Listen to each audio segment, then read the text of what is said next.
আগ্রাবাদ গোলজারের রং চায়ে চুমুকেই মিলে প্রশান্তি। চা প্রেমীর সংখ্যা পৃথিবী জুড়ে বিদ্যমান। অন্যদিকে বাংলাদেশের মধ্যেও চা পছন্দ করেন না এমন মানুষ খুঁজে পাওয়া খুব মুশকিল। দর্শক, বিস্তারিত জেনে নেওয়া যাক মোহাম্মদ তৌকির উদ্দিন আনিছের ভিডিও তথ্যচিত্রে। চট্টগ্রামের মানুষ তো রীতিমতো চা পাগল। চা ছাড়া তাদের চলেই না। আর এই চা যদি হয় বিখ্যাত তাহলে তো কথাই নেই। বলছিলাম চট্টগ্রামের আগ্রাবাদের বিখ্যাত গোলজারের রং চায়ের কথা। চায়ের চুমুক নিতে প্রতিদিন দূর দূরান্ত থেকে এখানে ভিড় করে মানুষ।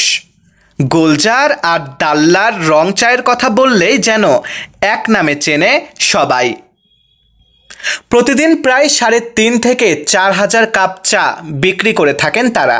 মূলত নগরের সিঙ্গাপুর ব্যাংকক মার্কেটের বিপরীতে ডাল্লা থেকেই এই সুনাম অর্জন করেছে দোকানিরা। একটা সময় ডাল্লা কমিউনিটি সেন্টারের পাশে ভাসমান হিসেবে রাস্তায় থাকা দোকানগুলো উচ্ছেদ করায় এখন জমজমাট গোলজারের রং চা। এদিকে প্রায় 16 বছর যাবৎ চা প্রেমীদের মনে জায়গা করে নিয়েছে এই দোকানগুলো। চট্টগ্রাম নগরের আগ্রাবাদ বাদামতলীর গোলজার কমিউনিটি সেন্টারের পাশেই এই চায়ের দোকানগুলো। ডাল্লায় 10 বছর শেষে এই গোলজারে 6 বছর যাবৎ দোকান করছেন তারা। এখানে সব মিলিয়ে প্রায় 8টি চায়ের দোকান থাকলেও রং চায়ের জন্য বিখ্যাত ডাল্লার সেই 4 জন। শফিকের দোকানে সবচেয়ে বেশি চা বিক্রি হয়। গড়ে প্রতিদিন তিনি 1000 থেকে 1200 কাপ চা বিক্রি করেন। রুবেল মেহেদি ফুল টাইম দোকান করে 1000-এর কাছাকাছি চা বিক্রি করলেও সালাউদ্দিন এক বেলাতে বিক্রি করেন প্রায় 350 কাপ চা। মাল্টা, লেবু, আদাসহ আরও হরেক রকমের উপাদান থাকে রং চায়ে। এখানে গ্রিন টি, হোয়াইট টি, তুলসী পাতার চা, দুধ চা সহ মোট 5 প্রকারের চা বিক্রি হয়।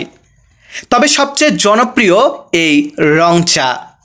প্রতিদিন প্রায় 35,000 টাকা থেকে শুরু করে 40,000 টাকা পর্যন্ত চা বিক্রি হয় দোকানগুলোতে। অনেকক্ষণ ধরে চাটা খেলেন, কেমন লেগেছে? আলহামদুলিল্লাহ ভালো। যখন থেকে স্টার্ট হয়েছে আমি মোটামুটি আসি, যখন সময় পাই তখনই আসি, খাই, ভালো লাগে। আলাদাভাবে আবার একটা রং সহ দেয়, আর একটা হচ্ছে শুধু মাল্টা চা, ওটা আরও টেস্ট। আমি কখনো অবশ্য দুধ চা খাই নাই, শুনে তো দুধ চাও ভালো। 2 প্রকারের দুধ চা 9 আইটেম রং চা। আচ্ছা আচ্ছা, কোনটা খাওয়া হয়েছে? অ্যাকচুয়ালি আমার এই দুইটাই খাওয়া হয়েছে, রং চা একটা আর একটা হচ্ছে মাল্টা চা। আর দুধ চাটা আমি খুব একটা খাই না। যেগুলো আছে রং চার মধ্যে সেগুলো খাওয়ার ইচ্ছা আছে অবশ্যই, ইন ফিউচারে যদি হয় অবশ্যই খাবো। দাম আর মান কেমন পাইলেন? দামের সাথে ওকে, পারফেক্ট। না, সে অ্যাকচুয়ালি ওইভাবে তো বলা মুশকিল। আমি যতটুকু বিভিন্ন জায়গায় খেয়েছি, কিন্তু সব মিলিয়ে আর কি আছে, সব জায়গার ফ্লেভার আলাদা আলাদা, একজনের একটা সিস্টেমে চা তৈরি করে। যেমন আমার হোম ডিস্ট্রিক্ট কুষ্টিয়া, ঠিক আছে।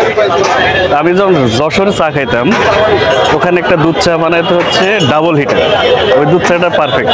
কিন্তু এইরকম চা এখানে দেখি না, চট্টগ্রামে দেখি। হ্যাঁ, এক জায়গায় একরকম, একটা কারিগরের একটা টেকনিক। আমার লোকেশনগুলো তো এখানে আশেপাশে, আর এই জন্য আমরা প্রতিদিন চা খাইতে এসেছি আর কি। আর চাটা খুব ভালো খাই, মাল্টার চা সাথে লেবু আছে, মানে অনেক টেস্ট এখানে। আর ওনার যতগুলো চার দোকান আছে এর ভিতরে ওনার চাটাই সবচেয়ে বেশি বিক্রি হয়। হ্যাঁ, চার দোকান মানে আর গুণে আবার চা খাতে কেমন? চাটা অনেক ভালো হয়, মানে খুব একটা ভালো।